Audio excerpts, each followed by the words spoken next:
Joining us now is Dr. LaTasha Levy. She is a postdoctoral fellow at the Carter G. Woodson Institute for African and African American Studies at the University of Virginia. And among other things, she has recently written an article titled Pan-Africanism in Theory and Praxis, which is slated for publication in a forthcoming book edited by Dr. Scott Brown about Dr. James Turner called Discourse on Africana Studies, James Turner and Paradigms of Knowledge. Dr. Levy, welcome to the program. Thanks for joining us. Thank you so much for the invitation. I'm a big fan of the show. Well, thank you for the invitation, and we're excited about the new book. Yeah, no, I'm very excited about this new book. As I have said many times publicly, privately, Dr. Turner is a tremendous influence on me and my work. He was my favorite professor in all the years of all the universities I went to. I still have cassette tape recordings of his classroom lectures that I rock in the car from time to time. Not on the cassette tape. Oh, on a cassette tape. I mean, this was, I was late. I'm not what they call an early adopter, so it was. I was late making all the technological transitions, which is unfortunate because I would have liked to have better recordings, because Dr. Turner is just that good a classroom professor. But as you highlight in your piece, he's part of a larger Pan-Africanist activist scholar, warrior scholar legacy. Could you talk a little bit about Dr. Turner and some of what you wanted to convey in this piece that you have in this forthcoming book? Sure. Yeah, Dr. Turner, as we all know, he has an impeccable reputation as an intellectual, as a thinker, as a mentor. We know him as a fierce advocate for students. But his scholarly work and political writings have not been taken up in terms of, a close examination. And it's really been to our detriment. So it was important to Scott Brown to turn our attention to Turner's ideas and create a volume that will force us to engage with his writings.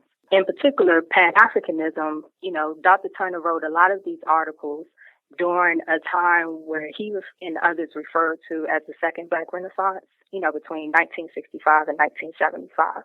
So in the section on Pan-Africanism, he turns our attention to some of the larger political questions around, global structures of oppression and the linkages and relationships that Blacks throughout the diaspora were coordinating at this time. And so, the volume is really going to give people an opportunity to see Turner in a different light. I mean, we do, like as you stated, we know him as a scholar activist, but few of us, even, his closest students, have really grappled with the ideas that he shared in his scholarly writings and political publications.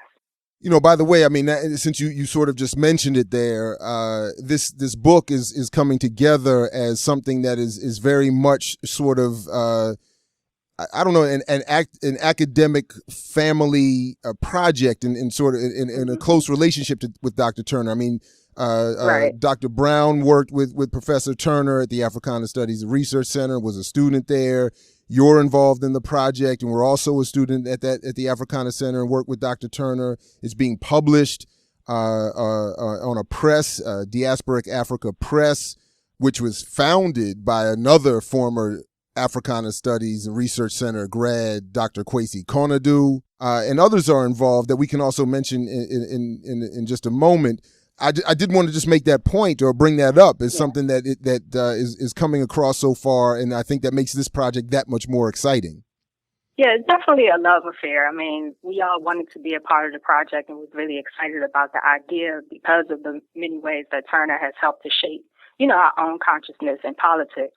And what I like to say about it, though, is that it's not just sort of, propping him up and celebrating him. It's also, a real critical examination of his ideas. And so, I guess a lot of the idea may have came out of the fact that, we could spend hours upon hours, being students of Dr. Turner, talking about some conversation we once had with him and unpacking, all the brilliance that he shared or, trying to unpack a nugget that he planted in our minds. And so this was really an opportunity to take it to another level in terms of really engaging his ideas through his publications. No, I'm glad you made that point. I certainly wouldn't want to have left that impression. This is clearly shaping up to be a thorough well thought out and researched piece. And as you said, it is very important because it's true that Dr. Turner doesn't get enough credit for his intellectual contributions. I mean, he knows a lot of people. He has known or worked with a lot of people. As you all highlight, from the Pan-African conferences to the establishment of Africana Studies, he's been in so many seminal locations in this struggle. But we also sometimes do forget just how strong his body of work is as well, even as we, in part because we do get caught up in some of those personal experiences and the conversations and the after classroom discussions and all those kinds of things. But one of the things that I like that you've done in your piece, and I can't wait to reach out to pretty much everybody I can get to who's involved with this book, including Turner himself. But one of the things that I like that you've done in your piece is to identify the ideological trajectory or lineage that he was a part of, or is a part of rather, as you look to define some things that I think struggle for definition, including Pan-Africanism, Black nationalism. Could you talk a little bit about where Dr. Turner is on that continuum and how he's played that out in his work, or how that continuum for him has played out in his work? Well, see, I think, it seems that many probably would describe Dr. Turner as a nationalist with Marxist leanings. But if you look at his political thought and the complexity of his ideas and his extraordinary insight, it really defies these simple categories. And Dr. Turner, I think, has been such a strong model for many of his former students because he was never a hard-line thinker. He always talked about dialectics and dialogics and trying to move towards synthesis rather than taking a really hard-line, political position. And he's very gracious in the way he thinks through complicated ideas or, these contentions and ideological cleavages. And so in that way, I think he provided a model that, many of us look to in terms of how we want to, comport ourselves in these ideological debates. And so, when looking at his writings on Pan-Africanism and Black nationalism, in the 1970s, he really demonstrates a complexity in thinking through these ideological cleavages around race and class, around continental versus traditional racial Pan-Africanism. And so there were quite a few issues he raised in his writings that I thought were strikingly relevant today. And so, for instance, he brings attention to the fact that Africans were definitely agents in the development and perpetuation of Pan-Africanism, which counters the assumption that Pan-Africanism was born and nurtured in the diaspora. And so in one of his articles, instead of, sort of recounting a U.S.-based Pan-African history, he draws our attention to parallel developments on the continent and urges us to think about Pan-Africanism in terms of its development on both sides of the Atlantic.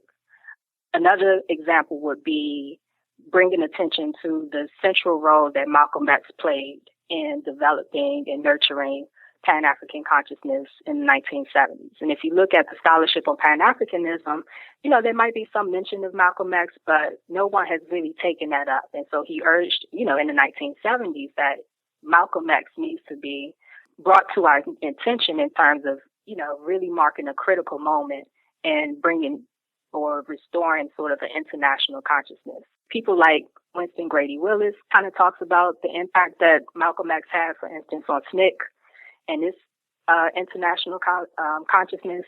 Kevin Gaines may have talked about Malcolm X in Africa, but Dr. Turner actually sort of brings our attention to the ways in which Malcolm's suggestion that, we have to think about, even if we can't get to Africa physically, we should return psychologically and culturally and think about our struggles in a Pan-African framework. And this in the United States meant, moving away from civil rights to a human rights frame. And so that was, really progressive and added a radical dimension to the politics of the time. And so, it's sort of those type of interpretations and analysis that expands, the inventory of Pan-African thought and activism during the time period. The book will offer an opportunity, to examine the historic significance of the Africana Studies Center at Cornell, which is also especially significant given the recent struggle, that we've seen at the center recently. But I think looking at Turner's writings and the ways in which he tried to foster a vibrant, transnational community at Cornell, and the ways in which he encouraged people to, link their politics to Black liberation struggles and community building is something that, that will elevate the conversation when we're talking about the history of Black studies and the development of Black studies programs. These articles also paralleled his own political activism, so that, he was chairman of the North American delegation of the Sixth Pan-African Congress in 1974, and he was also a founding member of Trans-Africa. And so, there's a way in which that, these articles help to sort of unravel the ways that the Africana Studies Center and Black studies in general have contributed to, the political movements and social movements of the time.